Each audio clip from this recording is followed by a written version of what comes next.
Enforcement directorate के बारे में बात करते हैं हम लोग, ईडी। देखो, एक तो prevention of money laundering act इसके पास है जो देखता है, और दूसरा फॉरेन एक्सचेंज के वॉयलेशन लॉज को देखता है ये, ठीक है। Number 2, it is not a statutory body, it functions under the department of revenue of the ministry of finance, ठीक है। 1956 में बनाया गया, 1 मई 1956, और इसका नाम रखा गया ईडी 1957 में। पहले इसका नाम था एनफोर्समेंट यूनिट। पहले खास तौर से इसलिए था क्योंकि फॉरेन एक्सचेंज बहुत इंपॉर्टेंट था। जब फेमा और फेरा वाली याद यदि तुम्हें हो, तो फेरा बहुत ड्रैकोनियन एक्ट था, यदि कोई फंसता था फेरा में तो उसमें निपटता था वो बुरी तरीके से। उस समय ये एनफोर्समेंट यूनिट था, ठीक है। फिर इसका स्ट्रक्चर, दिल्ली में हेडक्वार्टर है, 5 रीजनल ऑफिसेस हैं, वो हैं दिल्ली, मुंबई, कोलकाता, चेन्नई और चंडीगढ़। चेन्नई और चंडीगढ़ 4 तो बड़े एविडेंट हैं नाम, दिल्ली, मुंबई, कोलकाता, चेन्नई, 4 तो बड़े एविडेंट नाम है ये। एक चंडीगढ़ जरूर थोड़ा सा ज्यादा नजदीक हो जाता है, ठीक है। बेंगलुरु क्यों नहीं रखा गया, ये क्वेश्चन हो जाता कई बार, ठीक है। इंदौर या मध्य प्रदेश में कोई जगह नहीं है, इस तरह की बात सेंट्रल में नहीं आता, इस तरह के कुछ क्वेश्चंस बनते हैं, और यही आंसर भी होता है इसका, ठीक है ना, कि भाई इसका रीजनल सेंटर्स कम है, ठीक है। नेक्स्ट पॉइंट, 10 जोनल ऑफिसेस हैं जिसमें डिप्टी डायरेक्टर बैठता है, और 11 सब जोनल ऑफिसेस हैं जहां पर असिस्टेंट डायरेक्टर बैठता है। और इसके जो रिक्रूटमेंट हैं, they are officers from other investigating agencies like IRS, IPS, IAS, इनको भी ले लेते हैं।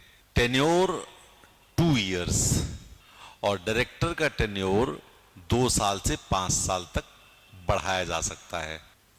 जो एनफोर्समेंट ऑफ एक्ट्स है, जो इसके स्टैट्यूटरी फंक्शंस हैं, इस एनफोर्समेंट ऑफ एक्ट्स हैं, उसमें कोफेपोसा है, कोफेपोसा 1974 वाला, conservation of foreign exchange and prevention of smuggling activities, COFEPOSA, ठीक है।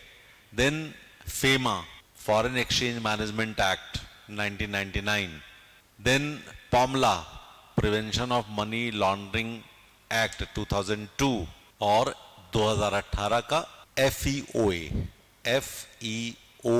That is fugitive economic offenders act 2018, fugitive economic offenders act 2018, ठीक है। PMLA में इसके पास जो पावर होती है सर्च एंड सीजर की है, search and seizure under section 16 and 17 of PMLA, decides on arrest under section 19 of PAMLA, or can directly carry out search and seizure under article 50 of PAMLA. jurisdiction इसका है FEMA का और PMLA का all India. FEMA civil courts में जाता है, PMLA criminal courts में जाता है, ठीक है ना। लेकिन एक इंपॉर्टेंट यह है कि ED can not act on its own, and a complaint to another agency or the police is required for investigation। याद रखना, इसमें जो सबसे बड़ी चीज है पॉमला की वो है प्रोसीड्स ऑफ क्राइम पे ही ये एक्शन ले सकता है। प्रोसीड्स ऑफ क्राइम सबसे इंपॉर्टेंट चीज है, ठीक है। क्लियर होगी बात। अब देखो हुआ क्या कि हम लोगों को पता है कि अखबारों में, सोशल मीडिया पे, इंटरनेशनल मीडिया पे पिछले 15-20 सालों से, 2010-12 से ये सब चीजें चली आ रही हैं कि भाई, बल्कि 2002 से ही चली आ रही है बात, तो फेरा को तो खत्म करके फेमा लाया ही गया। ये साहब इसका इस्तेमाल पॉलिटिकल वेंडेट्टा के लिए किया जाता है, ठीक है। पॉलिटिकल वेंडेट्टा के लिए किया जाता है, कि जो कि अच्छी बात नहीं है। पॉलिटिक्स में चेस्टिटी होनी चाहिए और इक्वल लेवल प्लेइंग फील्ड भी होनी चाहिए, सब बराबर पे चले। तो जब इसके पास पावर है अरेस्ट करने की, पावर है सर्च एंड सीजर की, तो लोगों का कहना है कि गवर्नमेंट जिसके यहाँ चाहे उसके यहाँ छापा डलवा देती है, इलेक्शन के ठीक पहले डलवा देती है, ताकि उनके पास इलेक्शन की जो पैसे वैसे वो निकल आए। चूंकि ये गवर्नमेंट ही करती है तो गवर्नमेंट के ऊपर ही छापे पड़ते नहीं है। क्यों आखिर में हमेशा अपोजिशन पार्टी लीडर्स के यहाँ ही इस तरह के छापे पड़ते हैं? यही बात है ना, if I am not wrong. यही एक जनरल परसेप्शन है, और इसीलिए सुप्रीम कोर्ट ने कुछ बातें कही हैं, वो ध्यान रखिएगा। एक तो तरसीम लाल वर्सेस ईडी 2024 का डिसीजन है। तरसीम लाल वर्सेस एनफोर्समेंट डायरेक्टरेट 2024 का। ED can not arrest N accused who appears as summoned by the special court. Warrant should be issued judiciously. Judicious issue of warrant होना चाहिए, और अरेस्ट नहीं कर सकते यदि किसी स्पेशल कोर्ट ने समन किया है तो। ठीक है, अब ईडी में ट्विन कंडीशंस ऑफ बेल है। बेल कब मिलती है? जब दो कंडीशंस फुलफिल होते हैं, और ये दोनों कंडीशंस बहुत स्ट्रिंजेंट हैं, इसको ध्यान रखिएगा, इसीलिए इसको थोड़ा सा कठिन माना जाता है। पहली कंडीशन है, person has to prove in court that he और she is prima facie innocent. देखो लॉ क्या कहता है? लॉ ये कहता है कि जब तक आप उसको गिल्ट प्रूव नहीं करोगे तब तक वो इनोसेंट है। यहां पे कर नहीं, तुम प्रूव करोगे तुम इनोसेंट हो। ठीक है, the owners of burden of proof lies on the agency, लेकिन यहां पे इंडिविजुअल पे डाल देते हैं कि आप ही बताओ भाई। और दूसरा है, एक्यूज्ड शुड कन्विंस द जज that he would not commit any offence while on bail. तो ये दो कंडीशंस बेल की आप ध्यान रखेंगे। ठीक है, अब ये जो पावर्स हैं, इसमें से एक केस था 2022 का, Vijay Madan Lal Choudhary versus union of India का case. It broadened the power of ED. It broadened the power of ED. कौन कौन सी पावर्स बढ़ा दी इसकी? To summon, to arrest, to search, seizure, raid, harder to obtain bail, और shift the burden of proof from the prosecution to the accused। अब supreme court ने twin bell को रोक लगा दी। ट्विन बेल कंडीशंस जो हैं, उसने कहा it is unconstitutional, violating article 14 and 19, 14 and 21, sorry 14 and 21। ठीक है, लेकिन ईडी का कहना है कि जो स्टेटमेंट लेते हैं ईडी वाले, वो आर्टिकल 20 सब आर्टिकल 3 के तहत नहीं होता। याद है ना, आर्टिकल 23 में सेल्फ इनक्रिमिनेशन से मुक्ति मिलती है, वो कहते हैं वो नहीं है। ठीक है, and therefore it is not violative of article 23, 20 bracket में 3, कि भाई वो जो रिकॉर्ड ले रहे हैं वो स्टेटमेंट उस तरीके का नहीं है, सिंपल पुलिस थोड़ी नहीं है हम। और अब क्रिटिसिज्म क्या होता है? क्रिटिसिज्म वही है, wide power and burden of proof, case selection, और सुप्रीम कोर्ट ने अभी परसों कहा है लो कन्विक्शन रेट।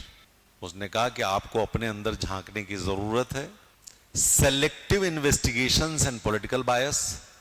और एक रिपोर्ट है हिंदू की, वो ये कह रही है कि since 2014 four-fold jump in ED cases against politicians, and 95% are from opposition.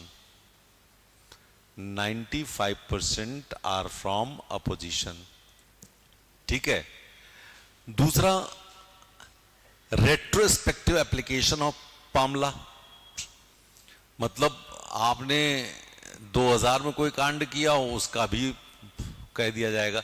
ये नवाब मलिक का केस है, 2003 वाला, 2003 का केस। ठीक है, देन बाईपासिंग पार्लियामेंट्री स्क्रूटनी, जो 2019 में ये बिल पास हुआ था अमेंडमेंट वाला, वो मनी बिल की तरह से पास हुआ था। और मनी बिल की तरह से पास हुआ है तो राज्यसभा की स्क्रूटनी नहीं होगी, मनी बिल में तो कोई पावर ही नहीं होती राज्यसभा के पास, ठीक है। 2019 then misuse of preventive scrutiny और misuse of preventive detention, then lack of accountability and ECIR confidentiality, ठीक है। और ये भी बड़ा जरूरी है कि इसको भी आप ध्यान रखेंगे, ठीक है। एनफोर्समेंट इंफॉर्मेशन रिपोर्ट जिसको आप लोग देखते हैं वो भी।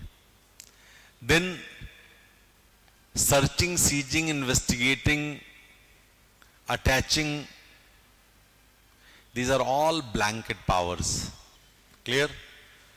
Then misuse of foreign funding law बताते हैं, कुछ एनजीओज को फॉरेन फंडिंग पे ये कैच करते हैं। So basically this is according to critics, this is to silence the critics of the government, ठीक है। जो सरकार की आलोचना करते हैं उनको चुप कराने के लिए ईडी का इस्तेमाल होता है, जो फॉरेन फंडिंग है उसकी वजह से, क्लियर। और इसलिए कई लोग कहते हैं कि it is excessive directorate, not enforcement directorate. और सबसे इंपॉर्टेंट चीज है कि it's jurisdiction is with in India, not people residing outside. It should be responsible to parliamentary committees. Parliamentary committees के प्रति रिस्पॉन्सिबल होगा, पार्लियामेंट्री कमिटीज में अपोजिशन मेंबर्स भी होते हैं तो इसके ऊपर कंट्रोल होगा, ठीक है। Then according to supreme court it should define measurable metrics such as conviction rates, asset recoveries and case disposal timelines. देखो ये जो metrics है, measurable metrics बहुत इंपॉर्टेंट है। conviction rates कितने हो रहे हैं, परसों की कहानी है सुप्रीम कोर्ट की। independent evaluation and regular reports, तो इसका भी ऑडिट और इवैल्यूएशन होना चाहिए। देन इसके अलावा MLATs MLATs for international cooperation. MLAT का मतलब है mutual legal assistance treaties for international cooperation, Europol, Interpol collaboration.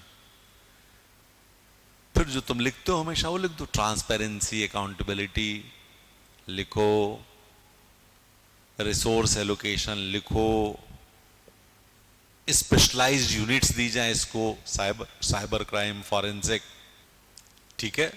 तो ये कुछ चीजें अपने को करनी पड़ेंगी, इसके साथ करनी पड़ेंगी कि नहीं करनी पड़ेंगी। तो तीनों चीजें हो गई, सारी चीजें समझ में आ रही हैं। अब इसके बाद जो चीजें हम लोग को दिखती हैं वो बड़ी इंपॉर्टेंट चीज है कि भाई ये कह रहा है कि भाई ये सीवियर हाई प्रोफाइल केसेस में इन्वॉल्व हो रहा है बस, ठीक है, मिसयूज कर रहा है पावर्स का।